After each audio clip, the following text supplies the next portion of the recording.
चाहे आजाद नहीं, मांगा है हक कोई फरियाद नहीं। रोज पसीना बहाए अपमान सहे, गरीब का घर फिर भी आबाद नहीं। कहाँ है न्याय, कहाँ है न्याय? काम की खोज है, पैरों में है छाले, हक को तरसते भारत बनाने वाले। हर जुबां पे है ताले, बोल किसने डाले, है गुरूर जैसा सच छुपाने वाले। अब तो लेके रहेंगे न्याय, सहो मत, डरो मत, सहो मत, डरो मत। हम पहुंचेंगे हर घर तक, न्याय का हक मिलने तक। हम पहुंचेंगे हर घर तक, न्याय का हक मिलने तक।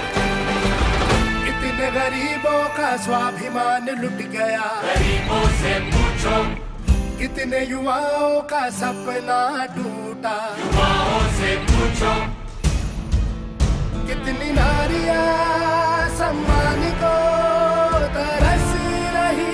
नारी के मन से पूछो, हाथ से जुड़े हाथ सब देशवासी साथ, सबके हक के लिए न्याय की करेंगे बात। गरीब किसान सारे, मजदूर हक के मारे, मिल के जब बढ़ेंगे तो न्याय लेंगे सारे। हम पहुंचेंगे हर घर तक, गली मोहल्ला संसद तक, न्याय का हक मिलने तक, न्याय का हक मिलने तक। चली चली चली चली भारत जोड़ो न्याय यात्रा।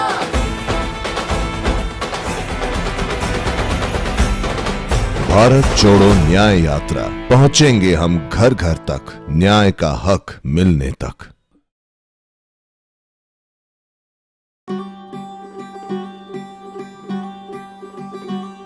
ये राह भले हो लंबी, ये राह भले दूभर हो,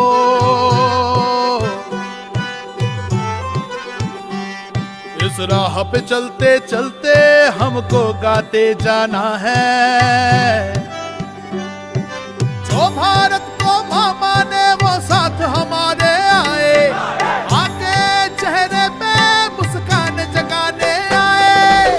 सब अंधेरे भूल जाएंगे जब पाएंगे न्याय, हम तीन रंग लहराएंगे जब पाएंगे न्याय।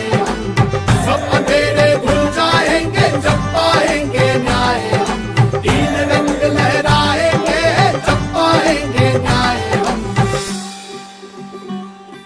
न्याय जो मजदूर किसानों की मेहनत में रंग लाए, हर औरत के साथ चले, हर एक युवा के संग आए।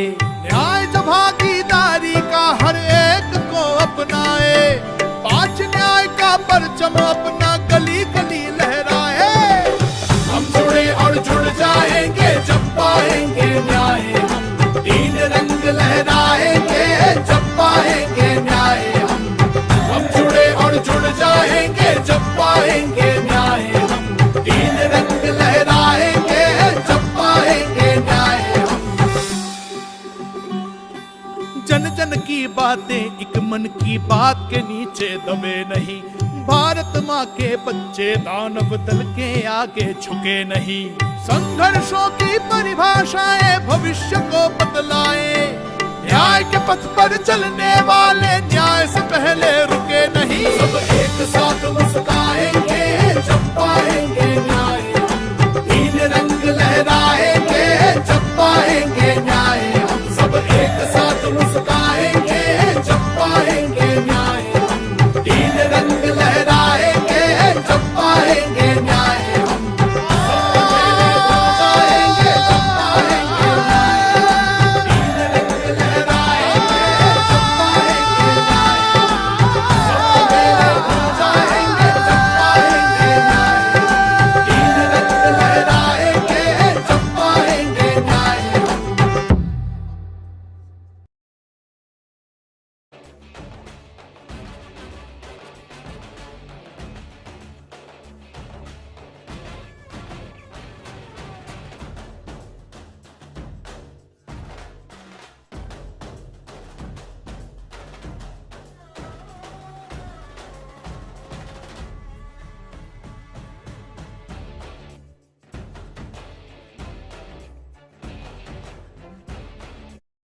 महाजन, उल्का महाजन जी कृपया मंच पर आ जाए।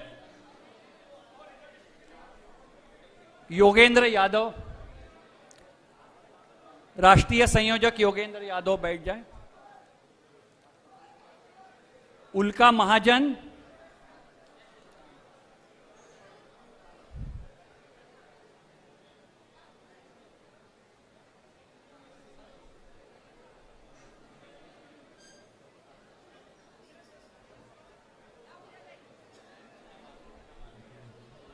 संभाजी भगत जो महाराष्ट्र में ही नहीं सिर्फ पूरे देश में जाने माने शाहिर, लोक शाहिर संभाजी भगत आपके सामने एक गीत प्रस्तुत करेंगे। संभाजी के साथीदार मिल नहीं रहे हैं, लेकिन संभाजी को साथीदार लगते नहीं है। वो अपने आप में गाना गाएंगे तो सब डोलने लगेंगे। संभाजी, अरे हमारे वो साथ में गाने वाले हैं। सर वो रिदमिस्ट को छोड़ो, उसको भी छोड़ो, ये बहुत डिफिकल्ट है। आ जाओ। और कोरस, ये संदेश को छोड़ो, संदेश को। ए बेटा आ जा। मेरे प्यारे भाइयों और बहनों, ये जो गीत है ये हमारे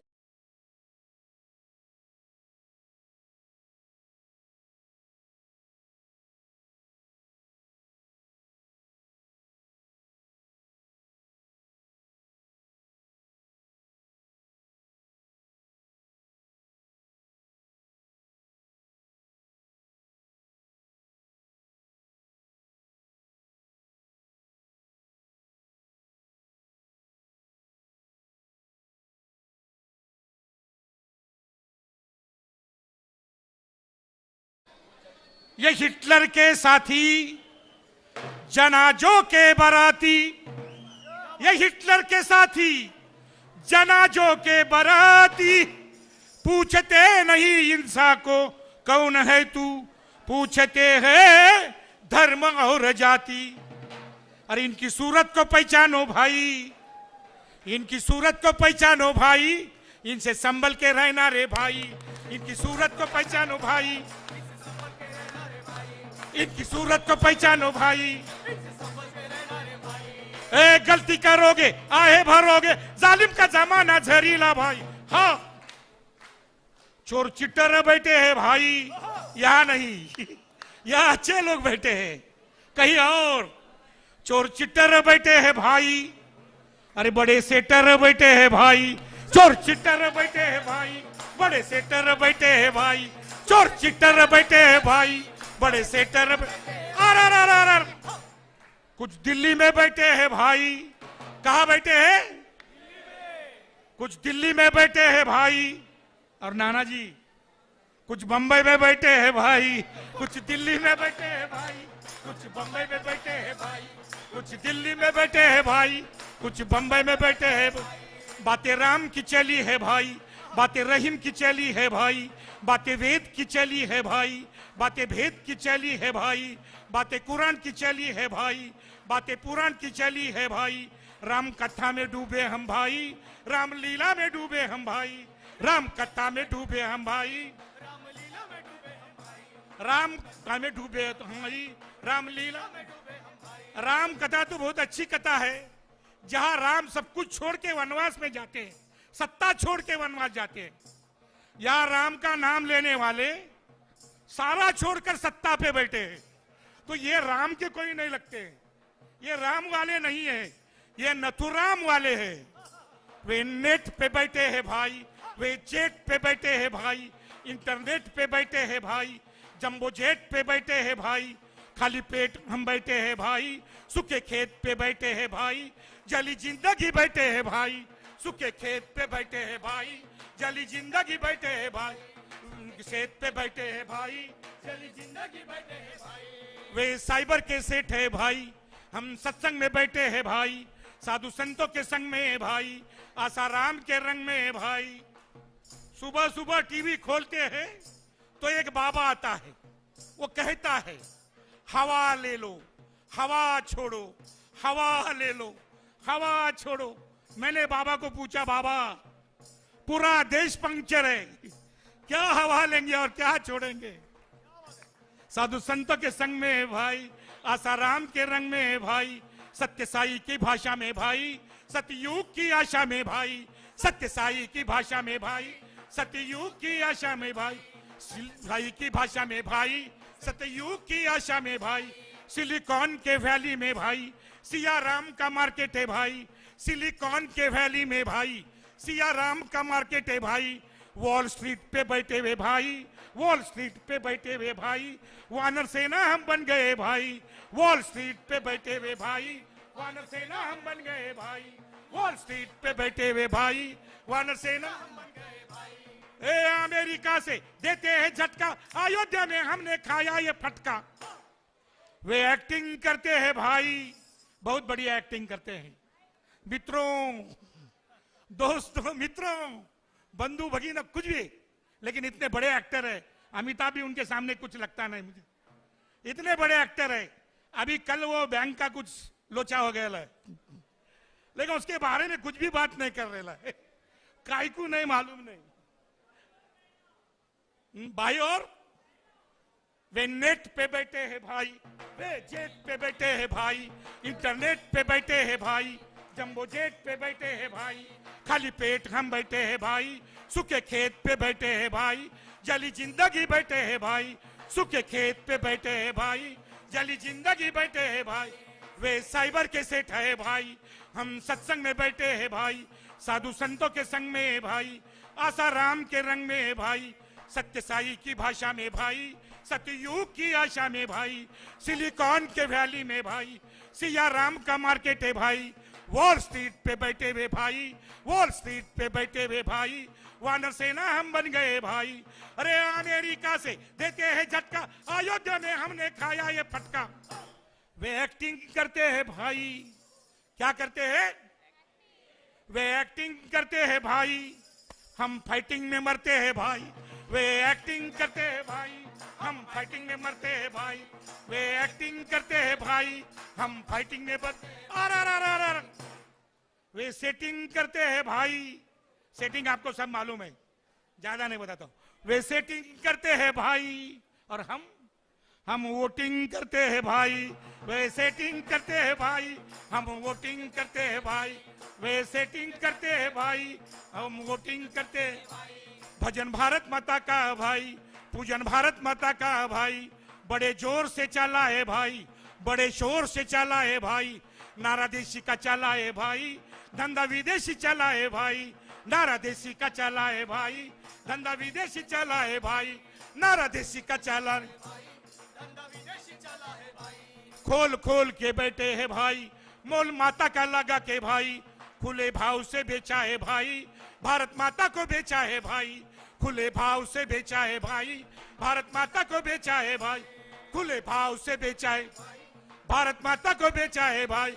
ए माता खड़ी है ओपन मार्केट में, दिल्ली से दलाली चली है भाई। हाँ, अरे धंधा राष्ट्रवाद का रे भाई, कल्चरल नेशनलिज्म, धंधा राष्ट्रवाद का रे भाई, चंदा डॉलर में लेते हैं भाई, धंधा राष्ट्रवाद का रे भाई, चंदा डॉलर में लेते हैं भाई, धंधा राष्ट्रवाद का रे भाई, चंदा डॉलर में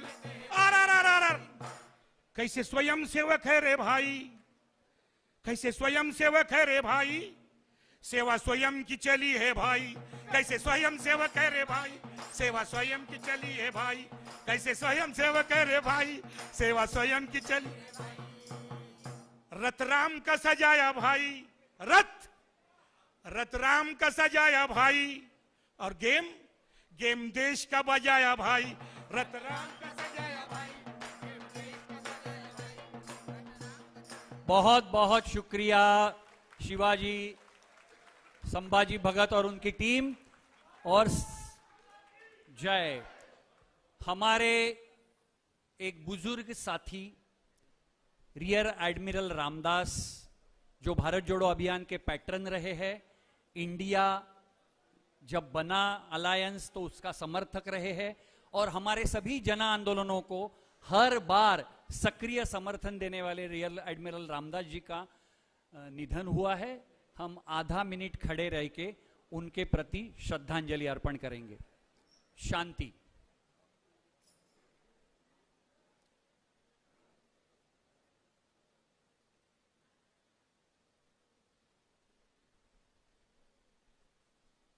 ओम शांति शांति।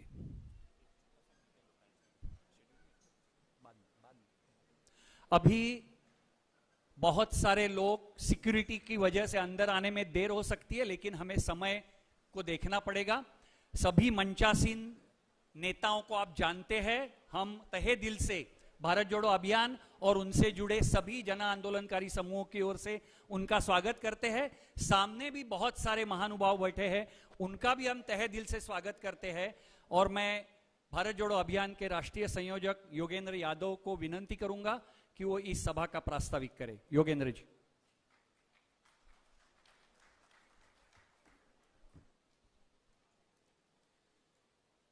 मंच पर बैठे हुए और महाराष्ट्र के कोने कोने से आए जन आंदोलन के सभी साथियों, आज 10,000 किलोमीटर की एक लंबी यात्रा का समापन है।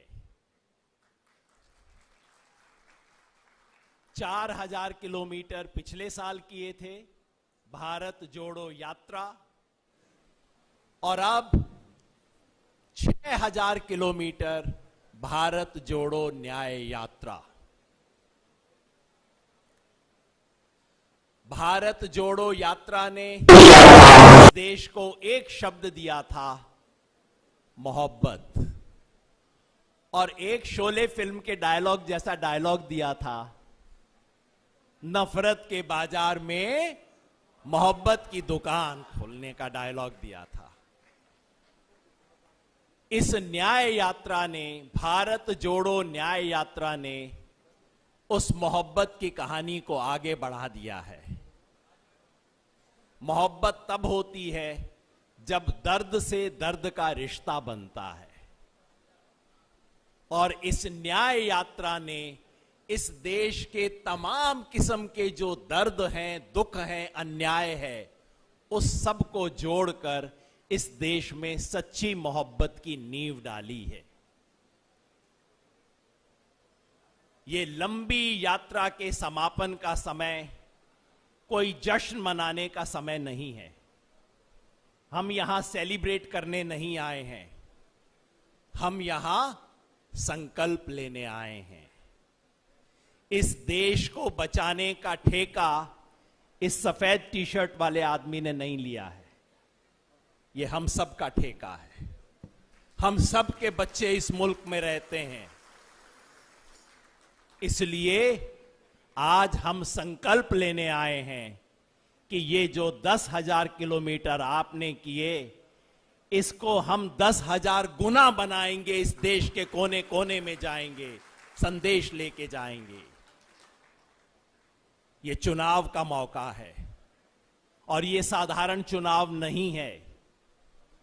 भूल कर भी मत सोचिएगा कि ये संसद का चुनाव है, नहीं, ये संसद का चुनाव नहीं है, ये संविधान सभा के लिए चुनाव हो रहा है। क्योंकि ये चुनाव गया, बाबा साहेब का संविधान हमारे हाथ से छीन लिया जाएगा किसी ना किसी तरीके से। इसलिए आज मौका नहीं है किंतु परंतु का। सब दोस्तों को मैं कहता हूं, जिंदगी भर हम किंतु परंतु लेके जिए हैं, ये तो ठीक है, लेकिन इसमें ये कमी है। कैंडिडेट तो अच्छा है, लेकिन पार्टी ने 25 साल पहले ये काम किया था। दोस्तों, आज हम अपने सारे किंतु परंतु अपनी जेब में रखने के लिए आए हैं, संघर्ष के मैदान में उतरने के लिए आए हैं। और इस मैदान में हमारा साधारण सा नारा रहेगा, वो कहेंगे मोदी, हम कहेंगे मुद्दा। मोदी के मुकाबले में मुद्दा खड़ा करना है। वो कहेंगे चंदा, हम दिखाएंगे उसके पीछे वसूली का धंधा। वो कहेंगे हिंदू मुसलमान, हम कहेंगे जवान और किसान। इससे लड़ी जाएगी ये लड़ाई। लंबी प्रस्तावना मैं नहीं दूंगा। जंग के मैदान में उतरने से पहले भाषण नहीं सुने जाते, बस आस्तीन ऊपर की जाती है। तो दोस्तों, हम सब उस जंग के मैदान में उतरने के लिए आज आए हैं और ये कहने के लिए कि ये देश बचाने के लिए हम सब कुछ न्यौछावर करने के लिए तैयार हैं। ये डायलॉग नहीं है। मेरे जैसे लोग जिनके सफेद बाल होने शुरू हो गए हैं और जिंदगी का अंत थोड़ा सा दूर दिखाई देने लग गया है, अब एक चीज है दोस्तों, बाकी कैलकुलेशन सब लोग करेंगे, चुनावी भविष्यवाणी रोज होंगी, साइकोलॉजिकल गेम्स खेले जाएंगे, रोज आपको बताया जाएगा 400 400। ये 400 नहीं है, 420 ही है। ये 420 का खेल है, इसमें नहीं आना है। रोज ये बातें होंगी। लोग मेरे से पूछते हैं जी कितनी सीटें आएंगी, क्या होगा।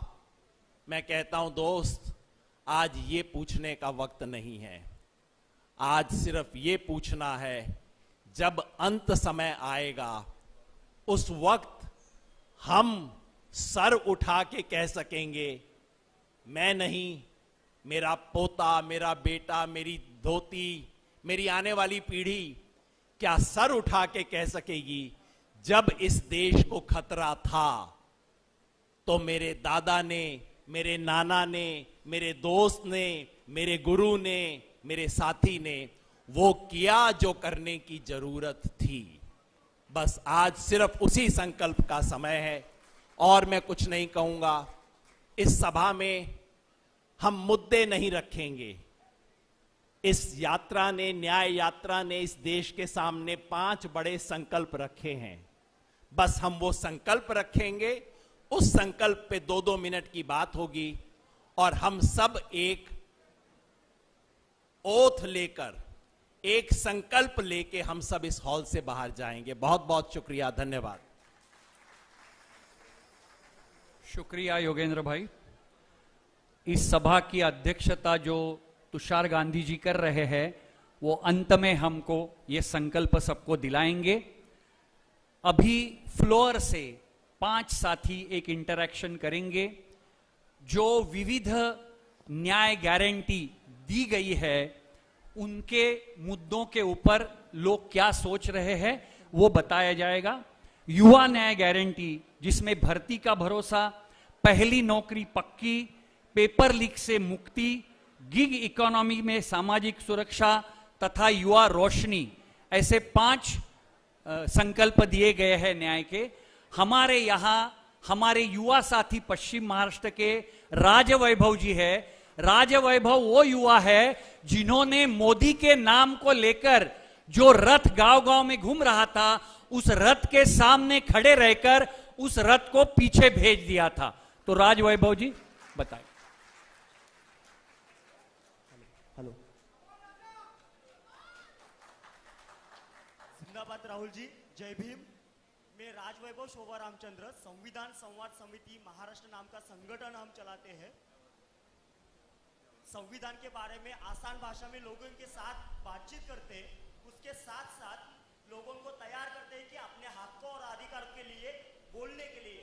हमें ऐसा लगता है कि इस देश का लोकतंत्र बचाना होगा, तो सवाल और आपकी जो पिछली जो यात्रा निकाली आपने वहां ये नारा, हमने उससे इंस्पायर होकर ये भारत सरकार का एक रथ आया था और मोदी सरकार का प्रचार कर रहा था, मोदी सरकार नाम से। तो हमने उसी रोका और पूछा कि इस देश का नाम क्या है, तो बोले भारत है। तो देश का नाम भारत होता है, तो सरकार का नाम भी भारत सरकार होना चाहिए, मोदी सरकार नहीं होना चाहिए। और ये करने के बाद, हमने ये रोकने के बाद महाराष्ट्र से कुल मिलाकर 70-75 जगह से वो यात्रा को रोक दिया गया और पीछे भगा दिया गया।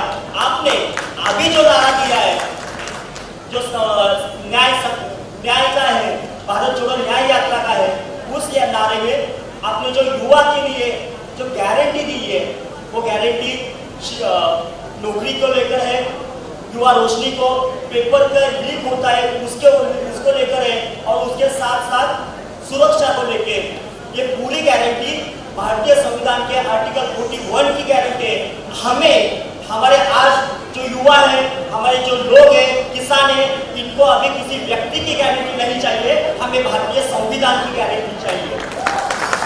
ये आर्टिकल 41 हम पढ़ते हैं संविधान में, आर्टिकल 141 कहता है कि हमें शिक्षित हो तो रोजगार मिलना चाहिए, लेकिन उसका अमल नहीं हो रहा है। ये हम लागू करने के लिए हम युवा, पूरे महाराष्ट्र के युवा आपके साथ है। ये संकल्प हम यहाँ से भी लेते हैं। पिछले 10 साल से जो कुछ चल रहा है, हम युवा उसके खिलाफ है। इस देश में शांति होनी चाहिए, इस देश में हमारी सुननी चाहिए। हम ऐसे कहते हैं कि संविधान की बात जो है वो देश में लागू होना चाहिए, तो अपने घर में भी लागू होनी चाहिए। हम संविधान की ये बात घर से लेकर देश तक पहुंचाएंगे। हम आपके साथ हैं। और हमें ये, मैं जिस साहू जी की भूमि से आता हूँ, वो साहू जी की भूमि सामाजिक न्याय कहती है, और आपने वही नारा आगे लेने की बात की है। मैं आपको शुक्रिया करता हूँ। उसके साथ साथ हम आपके साथ हैं, ये वादा भी देता हूँ। जय भीम। जय भीम। बहुत बहुत शुक्रिया। जय भीम। बहुत बहुत शुक्रिया। इसके बाद महिला गारंटी की बात हुई है। अच्छा बोले आप। महालक्ष्मी योजना, अच्छा बोले। महालक्ष्मी योजना, आधी आबादी पूरा हक, शक्ति का सम्मान, आशा और आंगनवाड़ी और सभी कर्मचारियों को अधिकार मैत्री और सावित्रीबाई फुले हॉस्टल केंद्र, नारी सम्मान, अल्पसंख्यक सम्मान।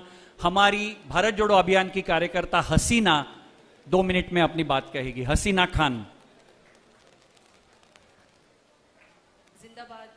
आप सभी साथियों को बहुत बहुत शुक्रिया। राहुल, प्रियंका जी, आप यहाँ बॉम्बे पहुँचे, आपका वेलकम करते हैं। और खास करके इस देश में जो अन्याय का जो एक माहौल बना हुआ है, और खास तौर पर मुसलमान समुदाय के साथ में, खास तौर पर महिलाओं के साथ में, खास करके वो गरीब और मजदूर के साथ में, यहाँ हम बात करने जा रहे हैं कि जो लगातार मुसलमानों पर जो हिंसा हो रही है, हर तरीके की हिंसा हो रही है, चाहे वो ट्रांसपोर्ट में हो, चाहे वो किसी वर्क प्लेस में हो, चाहे वो छोटा सा धंधा करता हो, नौकरी करता हो, चाहे वो किसी भी जगह पे काम करता हो, उसको हर तरीके से उसके नाम पर, उसकी पहचान पर, उसके ड्रेस पर, उसकी आइडेंटिटी पर उसका हिंसा होता जा रहा है, और वो हिंसा बढ़ती जा रही है। और हमारे नाम पर इस देश में राज कर रहे हैं, हमारे नाम पर इस देश में एक राष्ट्रवाद को हिंदुत्ववाद में बदलता जा रहा है, और इस हिंदुत्ववाद में मुसलमान अपने आप को नहीं देखता। इसलिए हमारी ये कोशिश है, उम्मीद है आप सबसे कि कांग्रेस के जो सभी साथी कार्यकर्ता यहाँ बैठे हैं, आपको बुरा ना मानिएगा, हमारे बहुत सारे कांग्रेस के साथी कहीं एक तरीके से मुसलमानों के बारे में कुछ हद तक कि उन्हें वो मुद्दा समझ में नहीं आता, कुछ हद तक कि वो कहीं ना कहीं वो एक सॉफ्टनेस है हिंदुत्ववादी का, उसे आपको हटाना पड़ेगा। उन्हें मुसलमान औरतों के मुद्दे समझ में नहीं आते, उन्हें उनको समझाना पड़ेगा, उनका कंजर्वेटिविज्म जो है वो हटाना पड़ेगा, क्योंकि ये देश का जो पितृसत्ता है, ये देश का जो हिटलरशाही है, ये देश जो है वो मुसलमान विरोधी है। इस न्याय यात्रा के जरिए हम उम्मीद करते हैं कि आप ये मुद्दा उठाएंगे, आपकी पार्टी मुद्दा उठाएंगे, आपके वर्कर्स मुद्दा उठाएंगे, महिलाओं के मुद्दे उठाएंगे। जिस किस्म से बिल्किस बानो, जिस किस्म से हाथरस की महिलाएं, जिस किस्म से जो अलग अलग तरीके की कुश्ती महिला, मणिपुर की महिला, जो हम हिंसा देख रहे हैं, महिलाओं के मुद्दों पर एक सेंसिटाइजेशन होना चाहिए। और आपकी पार्टी ने भी कोर्ट में जाना चाहिए। आपकी पार्टी ने भी बिल्किस बानो के बारे में अभी तक इंटरव्यू क्यों नहीं किया, हम क्यों सिविल राइट्स ग्रुप लोग गए? तो ये पार्टी का भी बहुत बड़ा काम है इंटरव्यू करने के लिए, कोर्ट में जाने के लिए। और हम इस न्याय यात्रा से उम्मीद करते हैं, राहुल जी आप कुछ कह रहे हैं? हम न्याय यात्रा से ये उम्मीद करते हैं कि इस देश के मुसलमानों का जो स्कॉलरशिप पूरी तरह से खत्म कर दिया गया, उनका सोशल बाइकआउट हर तरीके से हो रहा है, हर तरीके से युवा के साथ में, हर तरीके की हर वर्ग के साथ में जो हिंसा हो रही है, उस हिंसा को आपको रोकना होगा, और आपके कार्यकर्ता उस हिंसा को रोकने के लिए सड़कों पर आना होगा। ये आपसे हम उम्मीद रखते हैं। बहुत बहुत शुक्रिया। धन्यवाद।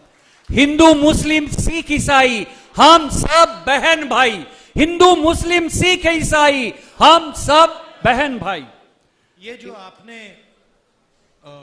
सॉफ्ट हिंदुत्व की बात की, आपने कहा कि बहुत सारे पॉलिटिकल लोग हैं अलग अलग पार्टीज में जिनके अंदर ये सॉफ्ट हिंदुत्व का कॉन्सेप्ट है। ये एक्चुअली सॉफ्ट हिंदुत्व नहीं है, ये एक्चुअली डर है, ये फियर है। वो बिलीव कुछ और करते हैं, कहते कुछ और है। तो इनके दिल से सॉफ्ट हिंदुत्व नहीं निकालना है, इनके दिल से डर निकालना है। अब मैं आगे बुलाना चाहूंगा हमारे देश के अन्नदाता किसान जो सालों से लड़ाई लड़ रहे हैं और अपनी हक के लिए सरकार को भी झुका चुके हैं। हमारे भारत जोड़ो अभियान के खास पूना से आए हुए मारुति भापकर इस पर बोलेंगे। किसान न्याय गारंटी में बात हो चुकी है। एमएसपी को स्वामीनाथन आयोग के फॉर्मूले से तहत कानूनी दर्जा दिया जाएगा। ऋण माफ करने की बात हुई है, बीमा योजना में परिवर्तन की बात हुई है। किसानों के हित को आगे रखते हुए एक नई आयात निर्यात नीति की घोषणा है, संकल्प है। और कृषि सामग्रियों से जीएसटी को हटाकर किसानों को जीएसटी से मुक्ति दिलाने की बात है। मारुति भापकर 2 मिनट। नमस्ते राहुल जी, मैं किसान हूँ। अहमदनगर डिस्ट्रिक्ट में मैं खुद किसानी करता हूँ और पुणे सिटी में भी रहता हूँ। 2014 के चुनाव के वक्त मोदी जी ने कहा था कि एमएस की लीगल गारंटी दी जाएंगी किसानों को और किसानों का जो उपज है वो दुगुना किया जाएगा। ऐसा आश्वासन हमको 2014 में मिला। पहले 5 साल तो हमको कुछ लगा नहीं कि ये चलता है, 5 साल ऐसा लगा। लेकिन 10 साल में किसान के जीवन में कोई परिवर्तन नहीं आया है। किसान के कपास हो, सोयाबीन हो या प्याज हो, उसको कोई भाव नहीं मिलता है। किसान पूरी तरह से बर्बाद हो चुका है। और इसके बारे में जो किसान सम्मान निधि 6,000 रुपये मिलता है, उसके बारे में जो खत है उसमें यूरिया आता है, डीएपी आता है, उसके भाव प्रचंड बढ़े हैं। उसमें जो तणनाशक बोल के जो खत उसके ऊपर मारा जाता है उसके भी प्रचंड भाव बढ़े। 6,000 रुपये दिए जाते हैं और 50,000 रुपये किसानों को निकाले जाते हैं। ऐसी मोदी गवर्नमेंट की नीतियां है। बहुत अपेक्षा थी मोदी गवर्नमेंट के पास से, लेकिन ये अपेक्षा पूरी टूट चुकी है। जो पंजाब के शेर किसान पिछले आंदोलन कानून के बारे में किया, अभी आंदोलन जो कर रहे हैं, यह आंदोलन किसानों का आंदोलन जो पंजाब और हरियाणा के किसानों का है, वो छत्रपति शिवाजी महाराज, फुले शाहू आंबेडकर के महाराष्ट्र के किसानों का भी आंदोलन है। वही मांगे किसानों की है। अपेक्षा यही है कि आपने जो भी आज अपने भाषण में, यात्रा में जो बात कही है, एमएस की बात कही है, तो उससे बहुत हमको अच्छा लगा। हमारे देश में राज किया, लेकिन किसानों ने सुसाइड।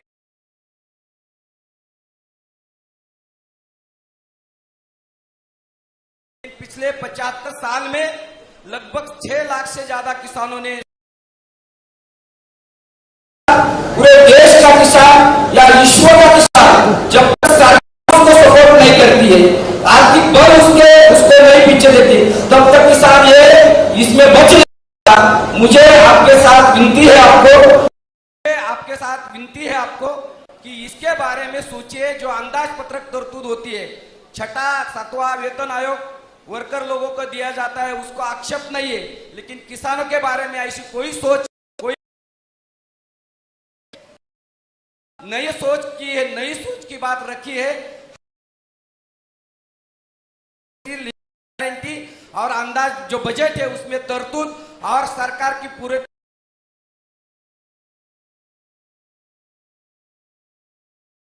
महाराष्ट्र के किसान अर्बन इलाके की बात, लेकिन रूरल इलाके में पूरे किसान मोदी गवर्नमेंट को बहुत इस टाइम उनको पूरा उखाड़ना चाहते हैं। आपने जो वादा किया है वो अगर आप निभाते हैं तो पूरी किसान जमात आपके पीछे रहेंगी। इतना वादा करता हूं, रुकता हूं। धन्यवाद। जय जवान, जय किसान। जय जवान, जय जवान। बहुत बहुत शुक्रिया मारुति भपकर जी। इसके बाद और एक महत्वपूर्ण गारंटी जो जाहिर हुई है वो हिस्सेदारी न्याय गारंटी, जिसमें जाति गणना की बात है, आरक्षण का हक है, SC ST सब प्लान की कानूनी गारंटी है, जल जंगल जमीन पर का कानूनी हक है और अपनी धरती अपनी राज ये संकल्प है। मैं हमारे अंबेडकरी मूवमेंट के जुझारू युवा साथी विशाल हिवाड़े को कहूंगा 2 मिनट में अपनी बात कहें। साथियों जिंदाबाद। यहां पर राहुल जी गांधी जो आए हैं वो कांटों पर नहीं बल्कि किलो पर चलकर, यानी जो खिळे होते हैं, खिळे मराठीमध्ये, त्या खिळ्यावर चालून 10,000 किलोमीटरची यात्रा राहुलजींनी पूर्ण केलेली आहे। आणि ती यात्रा पूर्ण करताना या देशातल्या सामाजिक प्रश्नांना, आर्थिक प्रश्नांना, कॉर्पोरेट प्रश्नांना, ज्युडिशरी प्रश्नांना हात घातलेला है। मित्रांनो, राहुल जी आपने केवल गारंटी नहीं दी है, ये सबसे बड़ी बात है। दलित का सवाल हो, आदिवासी का सवाल हो, ओबीसी के जाति गणना का सवाल हो, राहुल जी ने यहां पर युवाओं के साथ साथ वारंटी भी दी है। ये सबसे महत्वपूर्ण बात है। दलित की बात मैं करूं तो कल ही राहुल जी बाबा साहब जी को विनम्र अभिवादन करने के लिए गए थे। राहुल जी, बड़ी ट्रेजेडी है, इस बंबई शहर के 8 स्टेशनों का नाम बनता है, लेकिन जिस संविधान को लेकर आप चल रहे हो, संविधान को बचाने के लिए लेकर आप चल रहे हो, उस संविधानकर्ता के नाम को यहां नाम नहीं दिया जाता। दादर को चैत्य भूमि नाम नहीं दिया जाता। मोदी जी ने संसद में एट्रोसिटी के कायदे पास करवाए हैं, बट उसका कोई फायदा नहीं है। अभी अभी हमारा संकेत भोसले को गांव खेत में मार दिया गया। बच्चे होते हैं, क्या गलती होती है उनकी भाई? गाना सुनना, रिंगटोन लगाना, मंदिर के पास जाकर खड़ा रहना, ये गलती के बाद हमारे बच्चों को कुचला जाता है, मारा जाता है, मर्डर की जाती है। आप तो दलितों को साथ देने के लिए आगे बढ़े हो। दूसरी बात मैं करूं, साथियों, शिक्षा का मुद्दा अहम बन गया है। अभी अभी हमारे साथी आजाद मैदान में कई दिन से बैठे हुए, बाल्टी को लेकर बाल्टी ने पूरा पैसा निकाल दिया है। छात्रों के लिए कोई स्कॉलरशिप नहीं, छात्रों के लिए कोई पैसा नहीं है। और जाति गणना के बात करने के बाद आप कहते हो राहुल जी, ये सबसे पहली घोषणा है मेरे साथियों, 88% बहुत बड़ी बात है। 88% लोग इस देश के हैं जिनके पास कोई चारा नहीं है, कोई विकल्प नहीं है। उसके अंदर हमारे आदिवासी भाई है, हमारे दलित साथी है, सभी साथी है। मुझे वहां से आदेश आया है, मैं रुकूंगा। केवल एक ही बात मैं करना चाहूंगा, योगेंद्र जी, आपको रिक्वेस्ट है कि हमने जो साने गुरुजी की प्रतिमा लाई है, जो 125वीं है, वो हम आपको देना चाहेंगे। बाबा साहब जी का संविधान का प्रेम हमने लाए हैं, वो आपको देना चाहेंगे राहुल जी को। और मैं आप सभी का शुक्रगुजार हूं। लेकिन हाँ, जाते जाते मैं एक नारा जरूर दूंगा। आप सब लोग केवल कहेंगे राहुल गांधी, राहुल गांधी, इतना ही कहना आपको बस। संविधान को बचाने निकले हैं, संविधान को बचाने निकले हैं, भाईचारा बचाने निकले हैं, भाईचारा बचाने निकले हैं। विशाल भाई शुक्रिया। विशाल भाई जिंदाबाद, जिंदाबाद, जिंदाबाद, जिंदाबाद। बहुत बहुत शुक्रिया। राहुल जी महाराष्ट्र के ज्येष्ठ समाजवादी और आजादी आंदोलन के जुझारू नेता साने गुरुजी, इनकी 125वीं जन्मशती हम इस साल मना रहे हैं। साने गुरुजी ने किसान, मजदूर, आदिवासी, दलित सभी के लिए आजादी की जंग में महात्मा गांधी जी और बाबा साहब अंबेडकर के साथ लड़ाई लड़ी है। उनके 2 फ्रेम यहां आपको दे रहे हैं शरद कदम, जल्दी।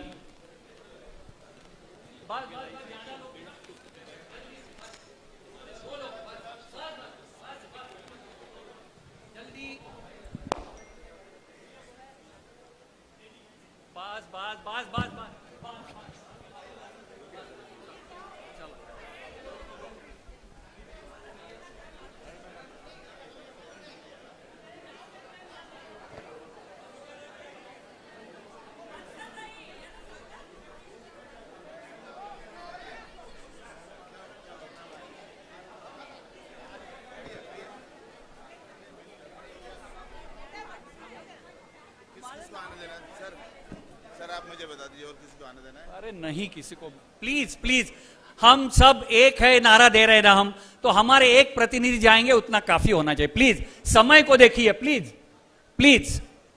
चलिए, जिंदाबाद शरद भाई, चलिए।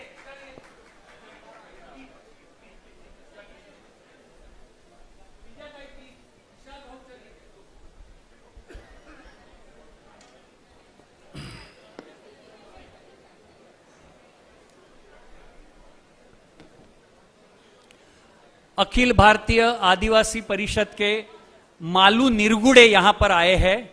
मैं उनसे विनती करूंगा कि वो 2 मिनट अपनी बात रखें। मालू निरगुड़े, आदिवासी हक। मालू निरगुड़े जी को माइक दीजिए प्लीज। ये है यहां पर माइक, ये देखो यहां खड़े हैं। आगे आइए मालू भैया, मालू जी आगे आइए प्लीज, 2 मिनट में। धन्यवाद। भारत जोड़ो न्याय यात्रा में आप सबका स्वागत है। जय हिंद। आज इधर ये महाराष्ट्र में ये आदिवासी लोग का हालत बहुत खतरे में है। आदिवासी लोगों के जीना ये शासन ने मुश्किल किया है। जिस जगह पे आदिवासी लोग अपने मकान झोपड़े खड़ा करके अपने जीना जीते हैं, लेकिन ये फॉरेस्ट और ये शासन ये आदिवासी लोगों को जबरदस्ती से वो हटा देती है। उसको घर पे मकान पे बुलडोजर चला देती है। ये बहुत सारा ये जगह में आदिवासी लोग जीना बहुत हराम किया है। इसलिए मैं आज ये यात्री से मैं वादा कर देता हूँ, राहुल जी साहब को ये महाराष्ट्र में ये रायगढ़ जिले में जितना भी आदिवासी लोग हैं उसको जीना चाहते हैं, वो सब लोग आपके साथ रहेंगे, हमेशा रहेंगे। और हमारे रायगढ़ जिले में जो कुछ समस्या है वो समस्या का निवेदन मैं आपको देना चाहता हूँ। और उससे पहला रायगढ़ जिले में कर्जत तालुका है, वो कर्जत खालापूर तालुके में तांबटी गांव करके Tata memorial hospital and research centre का जो प्रोजेक्ट हो रहा है, वो जगह शासन का जगह है। वो जगह पे भारत देश स्वतंत्र होने से ही पहले वो हमारे आदिवासी लोग उधर गुजरते हैं, लेकिन वो प्रोजेक्ट से हमारा आदिवासी लोग को मकान तोड़ के उधर से जबरदस्ती पुलिस बल का यूज करके उसको हकल दे जा रहा है। मैं आपको विनती कर रहा हूँ कि वो अपना टामाटी गाँव करके हमारा जो आदिवासी है वो आदिवासी को बचाना हमारा जरूर है। और रायगढ़ जिले में जो कुछ समस्या है मैं आपका उसका निवेदन आपको देना चाहते हो। जय हिंद, जय महाराष्ट्र, जय आदिवासी। बहुत बहुत शुक्रिया मालू जी। मैं इसके बाद सुनील मालवाकर, आदिवासी मुद्दों पर बात करने के लिए सुनील मालवाकर, सुनील मालवाकर। मैं सुनील मालवाकर, यहां खड़े रहिए, इनको माइक दीजिए। मी आज आदिवासी खरोखर आज महाराष्ट्रामध्ये जे 48 खासदारांच्या जागा आहेत त्याच्यामध्ये 4 महत्त्वाच्या आदिवासींना आरक्षित सीटा आहेत, तर त्या 4ही सीटा कशा आदिवासी जिंकतील याच्यावर खरोखर महाविकास आघाडी आणि इंडिया आघाडीला त्या 4ही सीटी महाराष्ट्रातून भेटतील ही आश्वासन आज इथं आम्ही सर्व आदिवासी नेते आणि कार्यकर्ते म्हणून देतो। खरोखर आम्ही ह्याच्यावर भारत जोडो यात्रा म्हणून एक पूर्व तयारी म्हणून निवडणुकीची पूर्व तयारी म्हणून आम्ही चालू केलेली आहे। खरोखर मतदारापर्यंत जाऊन कशा आपल्या समस्या मोदी सरकारच्या कशा फसव्या गॅरंटी आणि कशा त्यांच्या फसवे कायदे हे स्पष्टपणे आम्ही गावागावात जाऊन मतदारापर्यंत पोहोचण्याचा प्रयत्न करणार आहोत। तरी राहुल जी आम्ही तुमच्या बरोबर आहोत। जिंदाबाद। भारत जोड़ो अभियान के ये महाराष्ट्र के अलग अलग साथियों ने जो बातें रखी उसका निचोड़ समापन मैं भारत जोड़ो अभियान की महाराष्ट्र की संयोजक उल्का ताई को विनती करता हूं। पहले राहुल जी आपका अभिनंदन। कॉन्स्टिट्यूशनल कमिटमेंट की जो 2 मुख्य मुद्दे हैं, भारत जोड़ो और न्याय, इन दोनों को फिर से स्थापित करने के लिए आपने जो यात्रा की, इसलिए सबकी ओर से मनपूर्वक बहुत बहुत अभिनंदन आपका। संविधान में जो समता और न्याय का आश्वासन है, कमिटमेंट है, हम सब जानते हैं कि समता न्याय के बिना संभव नहीं है। और इसीलिए न्याय को आपने पूरे देश के परिप्रेक्ष्य में जो एक बड़े एजेंडे पर लाने की कोशिश की, वो बिल्कुल काबिले तारीफ है। और सदियों से जिनको न्याय नाकारा गया और विषमता उनके लिए हमेशा के लिए एक वास्तव बन के रही, उस विषमता को अगर दूर करना है तो कॉन्स्टिट्यूशनल कमिटमेंट के कई पहलू है जिसको फिर से उजागर करने की जरूरत है। उसमें है सबसे पहले संसाधनों का बंटवारा, जो जमीन, जंगल, पानी और जीने के साधन है उस सब का बंटवारा, ये काम अधूरा है आज तक। अलग अलग अवसर मिलना, समान अवसर और समान मौके की कमिटमेंट, ये भी न्याय के लिए बहुत ही अनिवार्य है। हर तरह के निर्णय में सहभाग, अपनी जिंदगी पर अपना कंट्रोल हो, अपना नियंत्रण हो और सम्मानजनक रोजगार हो और सम्मानजनक वेतन हो, ये सारी समता और न्याय से जुड़ी हुई कॉन्स्टिट्यूशनल कमिटमेंट्स है जो आज गायब की गई है। हम उम्मीद रखते हैं कि ये फिर से यहाँ पे स्थापित होगी और ये सारी प्रक्रियाएं जो है उनको मजबूत करना, बंटवारे की, सम्मान की और जिंदगी पर अपना कंट्रोल लाने की, इसकी आशा हम न्याय इस संकल्पना में जरूर रखते हैं। आज जो फांसीवाद देश पर सवार है, उस फांसीवाद से जब हम लड़ते हैं, हम सबको मालूम है कि फांसीवाद समाज में पहले से स्थित जो सत्ता संबंध है उसी पर सवार होकर आता है। और वो सत्ता संबंध है पितृसत्ता से बने हुए, वो सत्ता संबंध है जातीय विषमता से जुड़े हुए, वो है आर्थिक विषमता से जुड़े हुए, पर्यावरणीय विनाश से जुड़े हुए और सांस्कृतिक भेदभाव और नफरत से भी जुड़े हुए। इन सबके खिलाफ लड़ाई ये फांसीवाद के खिलाफ लड़ाई है। आप हमें कमिटमेंट दीजिए, हम लड़ने की तैयारी कर रहे हैं और संविधान में दिया हुआ आश्वासन पूरा हो, इसका इंतजार करोड़ों लोगों को इस देश में है। हम सब संविधान सैनिक हैं और हमारे कंधे पर जिम्मेदारी है। इस इलेक्शन में, इस चुनाव में हम सब लोग एक साथ उतरे हैं इस जिम्मेदारी को मानते हुए कि संविधान की प्रास्ताविका में, प्रियम्बल में जो पहले 2 शब्द है, हम भारत के लोग, वी द पीपल, वो वी द पीपल जो है वो कॉन्स्टिट्यूशन को अगर नहीं संभालेंगे और सरकार अगर कॉन्स्टिट्यूशनल संवैधानिक रास्ते पर ना चलता हो तो उसको रास्ते से या उनके पद से उतारने की जो जिम्मेदारी है वो यहाँ पे सारे जो लड़ने वाले लोग हैं, जन आंदोलन है, उन्होंने अपने कंधे पर ली है कि हम भारत के लोग ऐसे फांसीवाद से लड़ेंगे और संविधान का जो कुचला जा रहा है, ऐसे कुचलने वाली सरकार को हम सत्ता से उतारेंगे। इस निर्धार के साथ महाराष्ट्र में लड़ाई जारी है। भारत जोड़ो अभियान 18 कॉन्स्टिट्यूएंसी में काम कर रहा है महाराष्ट्र के, और वहां पे रात दिन काम कर रहे हैं। पार्टियों का काम शुरू होने से पहले हमारा काम जारी है। हम लड़ रहे हैं बीजेपी के 4 औजारों के खिलाफ। एक है भूख, दूसरा है भय, तीसरा है भ्रम और चौथा है भेद। ये 4 आयुध लेकर बीजेपी की सत्ता, आज वो सत्ता में बैठे हैं और सब पर ये थोपा जा रहा है। उसके खिलाफ लड़ना ये भी कॉन्स्टिट्यूशनल कमिटमेंट का हिस्सा है। हमने सवाल ही महाराष्ट्र की जनता के सामने ये रखा है, 2024 राज्य संविधान का या मनुस्मृति का। और जो संविधान के पक्ष में खड़े हैं वो सब आपके साथ खड़े हैं।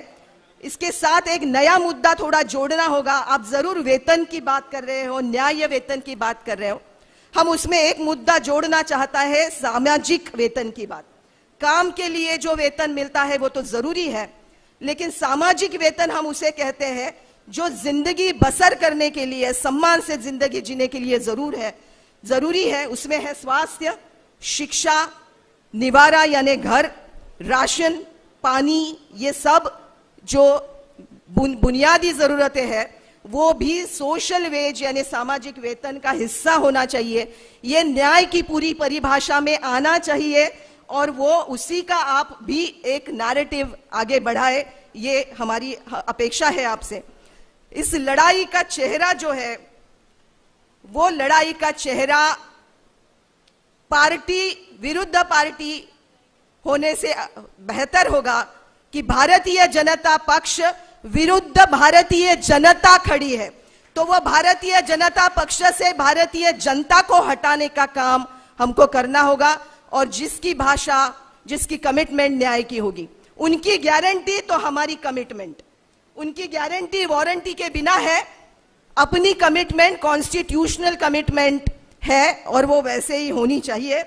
और हम हमेशा एक आंदोलन का गाना गाते आए हैं जो साहिर लुधियानवी का गाना है, वो सुबह कभी तो आएगी।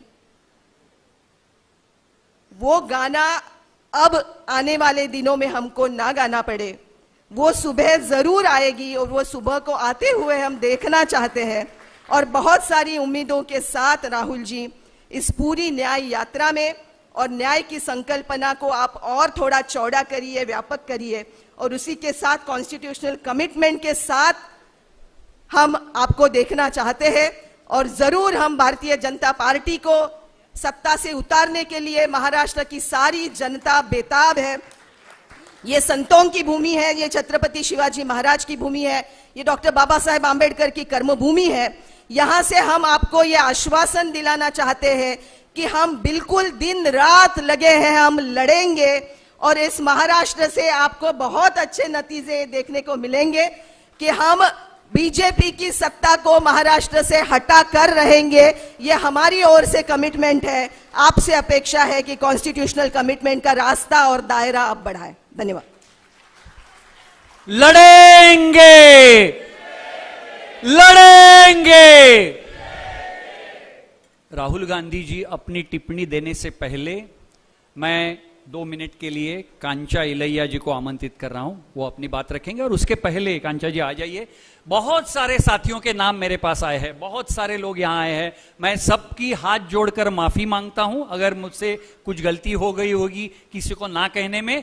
मछुआरे समाज के लोगों को भी वाढ़वण बंदर के खिलाफ जो उनकी लड़ाई चल रही है उनका भी हम समर्थन करते हैं। हम आपके साथ हैं। कांचा जी। Friends, we have gathered here from the civil societies. I am from Hyderabad, of perhaps all over India, fundamentally to protect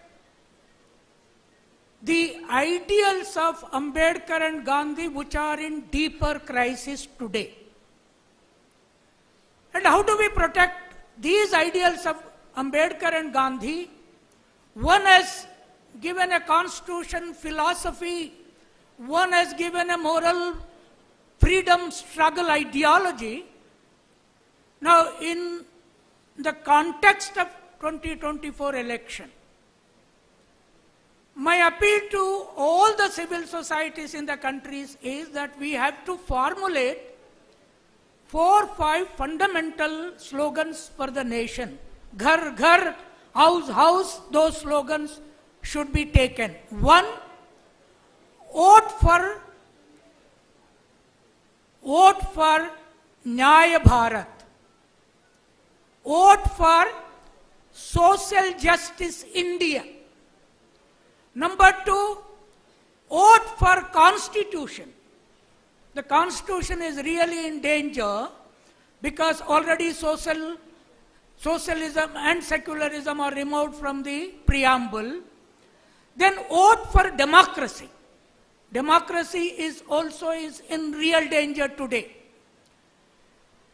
And this justice we imagined, Ambedkar imagined, Gandhi imagined, Nehru imagined, Sardar Patel imagined, is total justice. Total justice and social justice. But then, humanly, who represents this idea of justice in this crisis? ये idea को social justice को ये crisis में जो लोग उधर बोल रहे हैं हमारा परिवार को वोट दो, वो परिवार है, आरएसएस परिवार है, उसको वोट देने के लिए they are asking, posters are putting, cutouts are putting. Now I think, I genuinely feel Rahul Gandhi represents this period of justice of India. And this age in which constitution, social justice, fighting for caste census and so on, therefore every child, every mother, every social activist must formulate the slogans of vote in 24, vote for Nyaya Bharat, vote for democracy, vote for constitution, vote for Rahul Gandhi in every constituency. It is not for, I am not asking for party.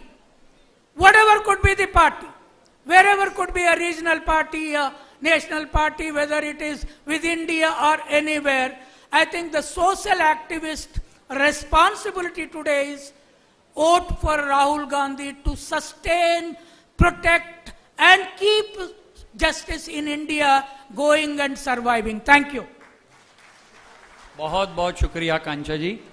I will request Rahul Gandhi ji to respond. Rahul Gandhi ji. Thank you.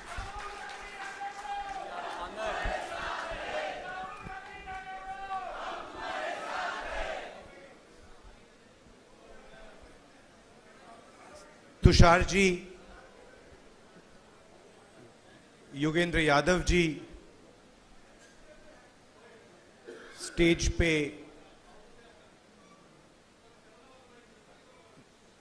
कैसे बोलें, मैं normally वरिष्ठ नेता बोलता हूं, but stage पे eminent personalities, social activists और यहां हॉल में आप सब जो आए हैं, आपका यहां बहुत बहुत स्वागत, नमस्कार.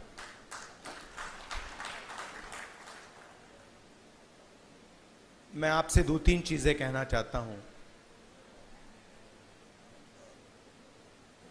पहली चीज यात्रा के बारे में, और जो मेरा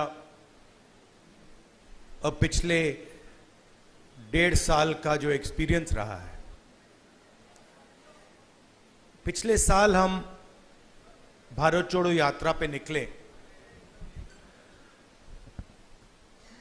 4000 किलोमीटर चले कन्याकुमारी से कश्मीर, और हम सबको, मुझे तो पहली बार हिंदुस्तान को नजदीकी से देखने का मौका मिला. मेरे दिमाग में एक हिंदुस्तान था, एक इंप्रेशन था, और जैसे ही मैं चलना शुरू किया, वो इंप्रेशन टूटता गया, बदलता गया, और अंत में जब मैं कश्मीर पहुंचा, मेरा रियलाइजेशन ये था कि जिस चीज को मैं हिंदुस्तान मानता था, वो एक्चुअली हिंदुस्तान था ही नहीं. वो मेरे इमेजिनेशन का हिंदुस्तान था, अनइन्फॉर्म्ड हिंदुस्तान था.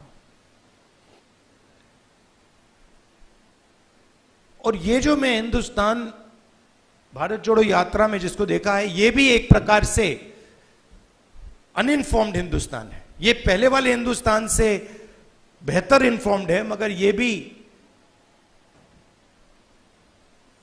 हिंदुस्तान की समझ नहीं है, सुपरफिशियल है. मगर उस यात्रा में 2 चीजें बड़ी क्लियर थी. एक कि हिंदुस्तान नफरत का देश नहीं है, मोहब्बत का देश है. और इस देश में, इसके डीएनए में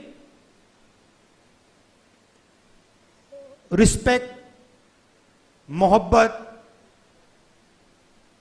ये बहुत गहरा है. तो चलते चलते मेरे दिमाग में यह सवाल आना शुरू हुआ कि अगर यह नफरत का देश नहीं है, यह पहला देश है जिसने इंडिपेंडेंस की लड़ाई मोहब्बत से लड़ी, और कोई देश है ही नहीं. मतलब कहते हैं कि civil rights movement Gandhi ji की फिलॉसफी, उसने गांधी जी की फिलॉसफी का प्रयोग किया, मगर जो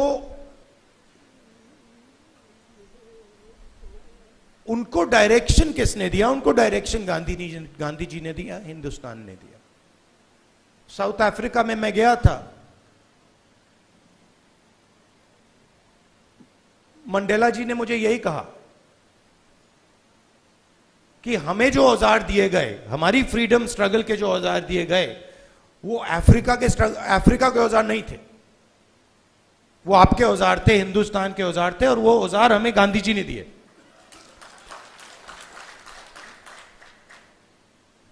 तो जब मैं चल रहा था, मेरे दिमाग में यह सवाल आया कि अगर हिंदुस्तान मोहब्बत का देश है तो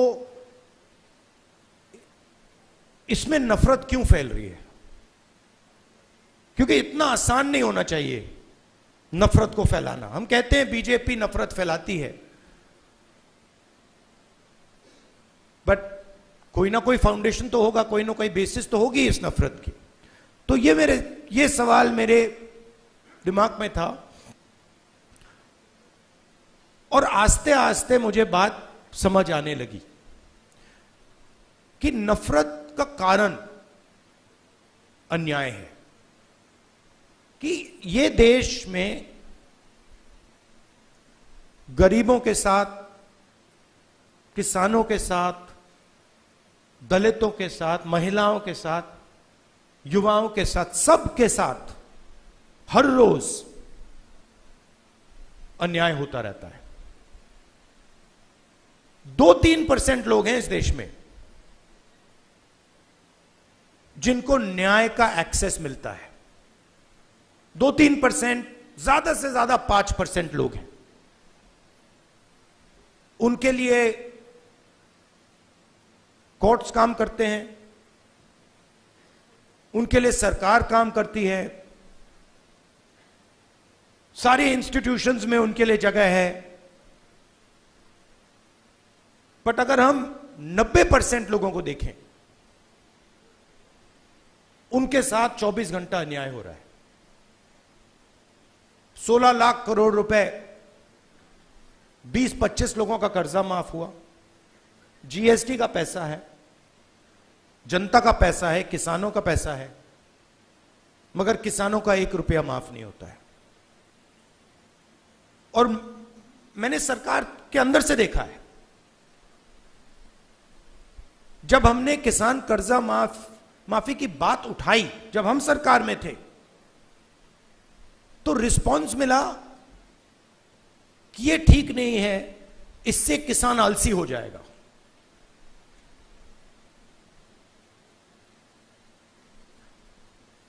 मनरेगा से गरीब व्यक्ति की आदत बिगड़ जाती है। मतलब वो काम कर रहा है, उसको आप उस काम के लिए पैसा दे रहे हो और उसकी आदत बिगड़ रही है। और दूसरी तरफ 20-25 लोग हैं, उनका 16 लाख करोड़ रुपए माफ हो रहा है, उनकी आदत नहीं बिगड़ रही। वो उसको पता नहीं विकास कहते हैं, डेवलपमेंट कहते हैं, प्रोग्रेस कहते हैं, पता नहीं क्या कहते हैं। तो अगर आप हिंदुस्तान के धन को देखें और उसको ट्रैक करें तो आपको दिखेगा कि ये जो सोने की चिड़िया कही जाती है, इसका पूरा का पूरा धन किसानों से, युवाओं से, दलितों से, आदिवासियों से, पिछड़ों से छीनकर ये 20, 25, 50, 200 कितने लोग हैं, ज्यादा नहीं है, इनके ओर फनल होता है। तो इसलिए हमने दूसरी यात्रा में न्याय शब्द जोड़ दिया। और इस यात्रा में हमारा फोकस उस पे था कि किस प्रकार का अन्याय हो रहा है। और हर कदम पे स्टूडेंट्स के पेपर लीक हो रहे हैं, किसान को एमएसपी नहीं मिल रही, मजदूर को मिनिमम वेज नहीं मिल रही, छोटे व्यापारियों को जीएसटी से दबाया जा रहा है। मतलब हर स्टेप पे, हर कदम पे लोग आ रहे थे, कह रहे थे हमारे साथ ये हो रहा है, मगर कंबाइंड कॉन्शियसनेस नहीं है। एक व्यक्ति कह रहा है मेरे साथ अन्याय हो रहा है। मेरे पास छोटे व्यापारी आए गुजरात में, उन्होंने कहा कि जीएसटी से, नोटबंदी से हमें बहुत चोट लगी, मगर उसी डिस्कशन में जो किसान के साथ हो रहा है वो उनको दिख नहीं रहा है, वो देख ही नहीं पा रहे। तो मेरे खिलाफ जो अन्याय हो रहा है वो मुझे दिख रहा है, मगर मेरे भाई के साथ जो हो रहा है मुझे दिख नहीं रहा है।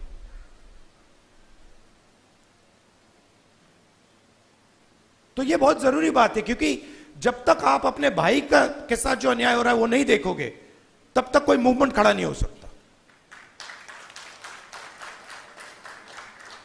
मैं जूडो करता हूं और उसमें एक बड़ी इंटरेस्टिंग चीज है। उसमें जमीन पे गिरना पड़ता है, फेंका जाता है व्यक्ति को। तो जब पहले व्यक्ति शुरू करता है तो वो अपने आप को प्रोटेक्ट करने की कोशिश करता है। जमीन पे गिरोगे तो फिर आप अपने आप की रक्षा करते हो। फिर थोड़ा एडवांस्ड होता है, फिर उसको बात समझ आती है, वो जमीन की रक्षा करना शुरू कर देता है। मतलब don't protect yourself, protect the mat. और बड़े मजे की बात दिखती है कि जब आप जमीन को प्रोटेक्ट करते हो तो ऑटोमेटिकली जमीन आपको प्रोटेक्ट करती है। तो मूवमेंट कैसे बनती है? मूवमेंट जब बनती है जब मैं अपने दर्द को छोड़कर मेरे साइड में जो खड़ा है उसके दर्द की रक्षा करना शुरू करता हूं। ऑटोमेटिकली वो मेरी रक्षा करेगा, उसको करना ही पड़ेगा। तो ये एक मेंटल लीप की जरूरत है। सबको दिख रहा है कि भाई किसान को दिख रहा है, मजदूर को दिख रहा है, सबको दिख रहा है, मगर एक दूसरे का दर्द नहीं दिख रहा किसी को। मेरा एक्सपीरियंस है दूसरी यात्रा का। आखिरी बात देखिए, आपने राहुल गांधी का नाम बहुत बहुत बार लिया। कांचा जी मेरे दोस्त हैं, उन्होंने नारे भी दे दिए। ये राहुल गांधी नहीं है, ये हिंदुस्तान में करोड़ों लोगों की फीलिंग है। उनमें से मैं एक हूं और आप मेरे ऊपर फोकस कर देते हैं। बट भारत जोड़ो यात्रा में मैंने अपनी आंखों से देखा, मैं अकेला नहीं चल रहा था, लाखों लोग चले थे मेरे साथ। और एक्चुअली भारत जोड़ो यात्रा की स्ट्रेंथ राहुल गांधी नहीं था।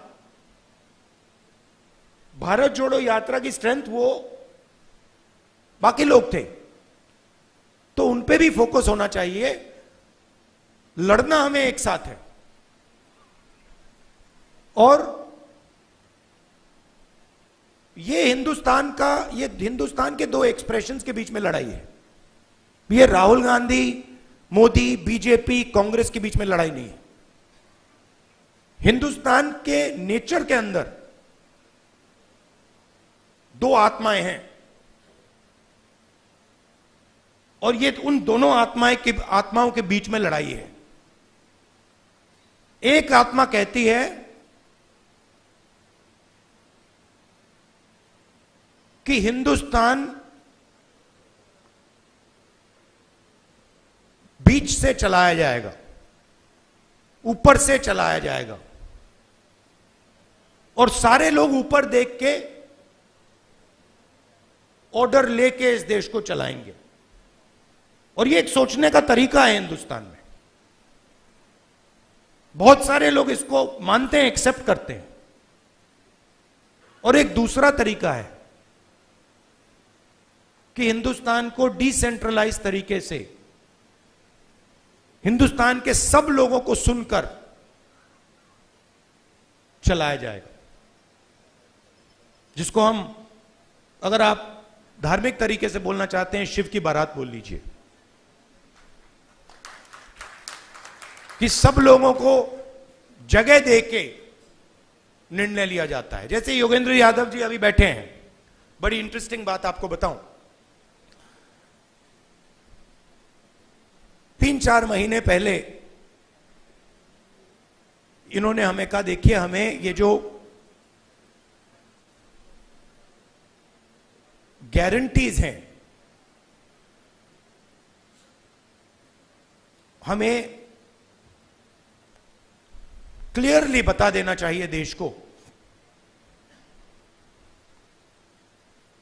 कि इंडिया संगठन, इंडिया गठबंधन आएगा तो क्या करेगा। और आज मैंने इनसे पूछा कि आप बताइए, ये जो हमने गारंटीज देश के सामने रखी हैं, इससे आप खुश हैं? तो इन्होंने कहा मैं खुश हूं, मगर बहुत केओटिक डिस्कशन हुआ। केओटिक डिस्कशन हुआ क्योंकि ये एक्चुअली कांग्रेस पार्टी की, राहुल गांधी की, खारगे जी की इंडिया गठबंधन की गारंटीज नहीं है। ये एक्चुअली हिंदुस्तान की आवाज है। उसको हमने चुन चुन के सुन के निकाला है, उसको रिफाइन किया है। बीजेपी ये काम कर ही नहीं सकती क्योंकि उनका तरीका सेंट्रलाइज है, ऊपर से बोलते हैं। नरेंद्र मोदी जी रेडार की बात करेंगे, सब कुछ नरेंद्र मोदी जी से निकलता है।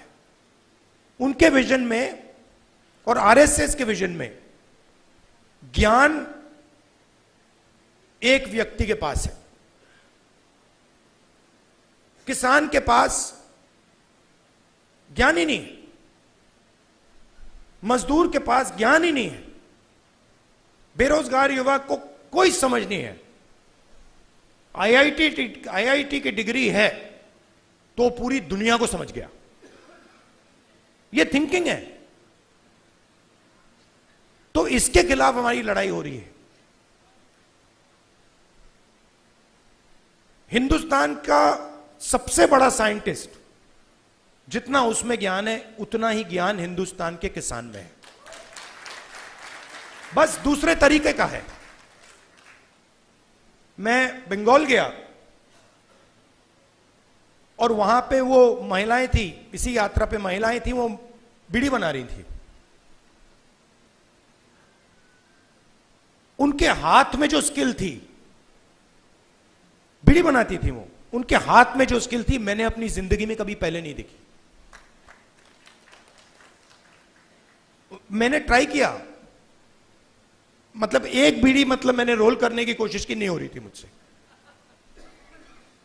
तो वो सालों का, मतलब सालों की स्किल है वो, और उसका इस देश में कोई आदर नहीं हो रहा।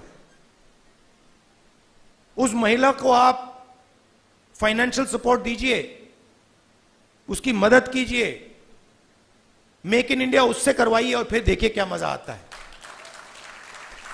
तो ये दो अलग तरीके की सोच की लड़ाई है।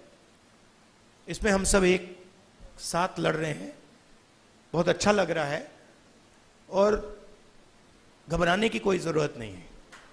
ये आप मत सोचिए कि बीजेपी आ गई, कॉन्स्टिट्यूशन को खत्म कर देंगे, ये कर देंगे, कुछ नहीं, इनमें इतना दम नहीं है, ये नहीं कर सकते। ये इन्होंने मीडिया को कैप्चर कर रखा है, ये आवाज बहुत करते हैं, मगर सच्चाई और हिंदुस्तान हमारे साइड है। धन्यवाद। सच्चाई और हिंदुस्तान हमारे साथ है, जिंदाबाद। राहुल जी बहुत बहुत शुक्रिया। मैं भारत जोड़ो अभियान के राष्ट्रीय संयोजक विजय महाजन जी, उनको विनती करूंगा भविष्य की दिशा पे 2 मिनट में वो अपना वक्तव्य दे। साथियों, आप सबका अभिनंदन। राहुल जी, ये जो यहाँ पोस्टर लगे हैं, ये इस बात का सबूत है कि आपने अपनी दोनों यात्रा में लोगों की बात सुनी, समझने की कोशिश की और उसको कार्यान्वित करने के लिए अब आप संकल्पबद्ध हो रहे हैं। उसके लिए बहुत बहुत धन्यवाद। This is a unique example of a leader listening to the people on the ground. ऐसा आज से शायद 80 साल पहले हुआ, उसके बाद बहुत कम हुआ। उसके लिए बहुत बहुत धन्यवाद। लेकिन क्योंकि हम बंबई में हैं, एक चीज की मैं आपको याद दिलाना चाहता हूं जो इस गारंटी में मिसिंग है, जो हमारी थिंकिंग में मिसिंग है, वो है पूंजी। आप जानते हैं कि बिहार के सुपौल जिले में अगर एक आदमी जाके 1000 रुपया अपने बैंक अकाउंट में डिपॉजिट कर रहा है अभी, उसके केवल 10 सेकंड के बाद वो बॉम्बे के रिजर्व बैंक के तिजोरी में आता है और उसमें से 25 रुपया जो है भारत सरकार के पास अंडर स्टैट्यूटरी लिक्विडिटी रिजर्व तुरंत चला जाता है। उसके अलावा जो 75 बचता है, जो सुपौल में वहां के जो बेरोजगार युवक हैं, वहां के जो किसान हैं, उनको मिलना चाहिए। उसकी जगह वो बॉम्बे मनी मार्केट में आता है और वो उन लोगों को फाइनेंस करता है जिनके पास पूंजी की कोई कमी नहीं है। हमने इस देश में बैंक्स को नेशनलाइज किया था, हमने इस देश का फाइनेंशियल सिस्टम को सोशलाइज करने की कोशिश की थी, लेकिन वो पूरी तरह से पूंजीपतियों के हाथ में है। क्योंकि हम बंबई में हैं, मैं आपको ये याद दिलाना चाहता हूं कि जब तक इस लड़ाई को अपने साथ नहीं जोड़ेंगे तब तक हमारा काम पूरा नहीं होगा। दूसरा है, हम महाराष्ट्र में हैं और गारंटी की बात आज हो रही है, लेकिन 1973 में यही वो महाराष्ट्र है जहां EGS एम्प्लॉयमेंट गारंटी स्कीम सबसे पहले स्टार्ट हुई थी और जो कि आज की महात्मा गांधी नरेगा की एक तरह से प्रिकर्सर है। तो बहुत अच्छी बात है कि हम अगस्त क्रांति मार्ग के बगल में है, अगस्त क्रांति मैदान के बगल में हैं। आगे की क्या बात है? आपकी भारत जोड़ो यात्रा 31 जनवरी 2023 को जब समाप्त हुई थी, हमने आपसे आग्रह किया था कि यात्रा समाप्त हुई, अभियान शुरू करें। तो भारत जोड़ो अभियान बना। उसका नतीजा आप देख रहे हैं। जैसे हम बात कर रहे हैं, 175 लोकसभा कॉन्स्टिट्यूएंसी में भारत जोड़ो अभियान के साथी काम कर रहे हैं, चुनाव के लिए भी काम कर रहे हैं, संविधान को बचाने के लिए भी काम कर रहे हैं। अब ये भारत जोड़ो न्याय यात्रा, इसका समापन हुआ है, परंतु मैं कहता हूं कि एक आरंभ होना चाहिए एक भारत न्याय वाहिनी का, जो कि अगले बहुत सालों तक इस देश में न्याय का संकल्प ले, न्याय के लिए काम करे। और ये जितनी भी गारंटीज हैं ये तो प्रोग्रामेटिकली हो जाएंगी, लेकिन जो भावनाएं हैं, जो मूल्य हैं, जो हमारे संस्थागत ढांचे हैं, उनको बदलने के लिए दशकों तक जो हमें काम करना पड़ेगा, उसके लिए भारत न्याय वाहिनी का मैं आह्वान देता हूं आप सबको। इसको सोच के हम लोग और बैठ के 6 जून को हम लोग फिर कहेंगे, सिंहासन खाली करो क्यों जनता आती है। सिंहासन खाली करो, जनता आती है। सिंहासन खाली करो, जनता आती है। Thank you. इस सभा का समापन सभा के अध्यक्ष हमारे बुजुर्ग साथी तुषार गांधी जी हम सबको संकल्प देके करेंगे। तुषार भाई, और उसके बाद गुड्डी जी धन्यवाद ज्ञापन करेगी। और जिस दक्षिण मुंबई में हमने ये कार्यक्रम किया है उस कमेटी की ओर से राहुल जी का सम्मान होगा। मैं राहुल जी, मंच पे बैठे हुए सारे नेतागण और साथियों जो सामने बैठे हैं, आप सबको का अभिवादन करता हूं कि आपने ये सभा इतनी सफल बनाई। माइक मिला है तो अपनी बात कहने से मैं बाज नहीं आऊंगा, तो मैं सिर्फ इतना कहना चाहता हूं कि हम एक ऐतिहासिक जगह पे बैठे हैं। आज सुबह प्रियंका जी, राहुल जी दोनों मणिभवन गए, वहां से अगस्त क्रांति मैदान आए। 42 में उसी तरह से अगस्त क्रांति मैदान में कांग्रेस का अधिवेशन चलता था, जहां अंग्रेजों भारत छोड़ो का प्रस्ताव पारित किया गया और उसके बाद सारी लीडरशिप को पकड़ के अंग्रेजों को लगा था कि अब ये जो संघर्ष है वो खत्म हो जाएगा, चल नहीं पाएगा। पर उनको पता नहीं था कि वो लीडरशिप ने पिछले 10 सालों में भारत के सामान्य लोगों को ये विश्वास दिला दिया था कि अगर आज़ादी चाहते हो तो वो जिम्मेदारी तुम्हारी है। आज 42 में उसी मैदान से अंग्रेजों भारत छोड़ो का नारा यूसुफ मेहर अली ने दिया हुआ और अरुणा असफ अली ने जो 9 अगस्त को वहां से नारा दिया था, उसके बाद भारत के लोगों ने अंग्रेजों के नाक में दम कर दिया और अंग्रेजों को भारत से भगा दिया। हम सब जो यहाँ बैठे हैं उन्होंने आज ये शपथ लेनी है, जब जैसे तब अंग्रेजों को भारत छोड़ो कह के भारत से जाने का रास्ता दिखाया था, आज हमने शपथ लेनी है संघियों भारत छोड़ो जो हमारे बीच में धिक्कार की भावना पैदा कर रहे हैं, जो हमारे बीच में डिविजन्स करवा रहे हैं, वैसे जो ताकतें हैं उनको भारत छोड़ने की सौगंध हम सब ने आज लेनी चाहिए। मैं प्रियंका जी और राहुल जी दोनों का बहुत शुक्रिया अदा करता हूँ।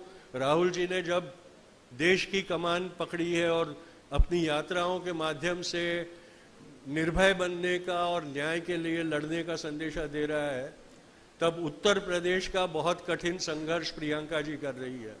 वो बंबई में पहली दफ़ा आई है, तो हमने उनका शुक्रिया भी बहुत अदा करना चाहिए, क्योंकि हम यहाँ नारी शक्ति की बात कर रहे हैं और वो उत्तर प्रदेश में वो दिखा रही है।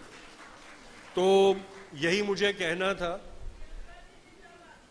अब मैं आप सबको एक शपथ दिलाऊंगा। मैं मेरा नाम बोलूंगा, आपको अपना नाम बोलना है। खड़े होकर मेरे साथ ये शपथ लीजिएगा। मैं मेरा नाम लूंगा, आपको अपना नाम लेना है। मैं तुषार गांधी, मैं संजय मुर्मू, एक संपूर्ण प्रभुत्व संपन्न समाजवादी, धर्मनिरपेक्ष और लोकतांत्रिक भारतीय गणतंत्र का नागरिक होने के नाते न्याय, आजादी, समता और बंधुत्व पर आधारित भारत के संविधान के प्रति अपनी आस्था को पुनर्अभिव्यक्त करती हूं। भारत जोड़ो न्याय यात्रा के समापन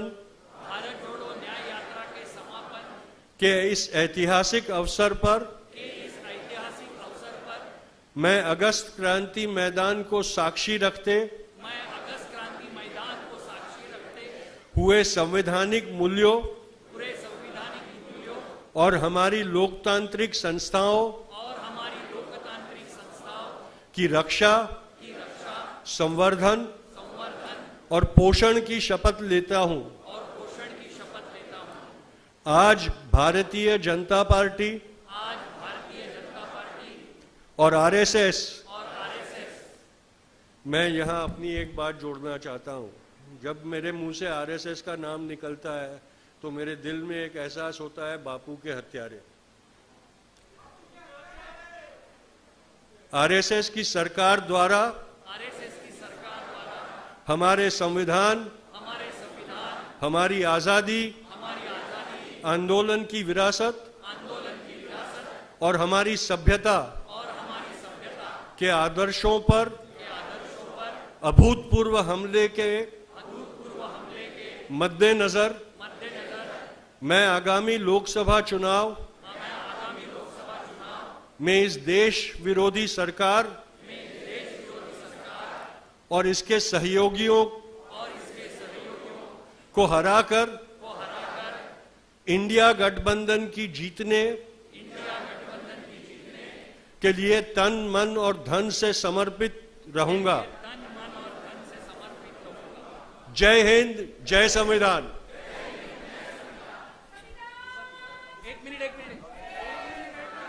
साथियों, आप सब अपनी जगह पे बैठ जाएं।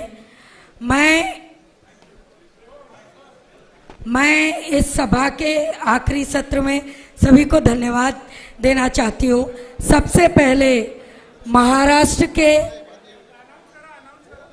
हम भारत के लोग की तरफ से हम इस प्यार, इश्क, मोहब्बत की पहल करने वाले श्री राहुल गांधी जी को, बहन प्रियंका गांधी जी को और समस्त भारत जोड़ो अभियान की टीम को धन्यवाद देना चाहते हैं।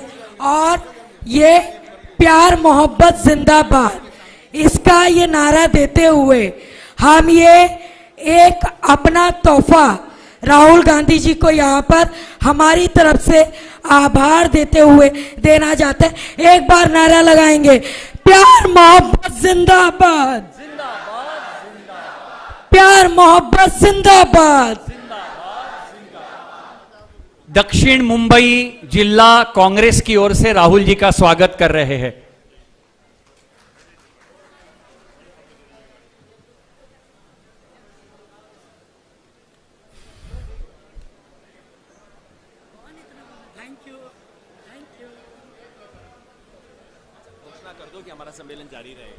हमारा सम्मेलन जारी रहेगा। भारत जोड़ो अभियान के कार्यकर्ता यहां बैठे रहेंगे। हमारी मीटिंग यहां होगी। भारत जोड़ो अभियान के कार्यकर्ताओं की मीटिंग यहां होगी। सम्मेलन जारी रहेगा।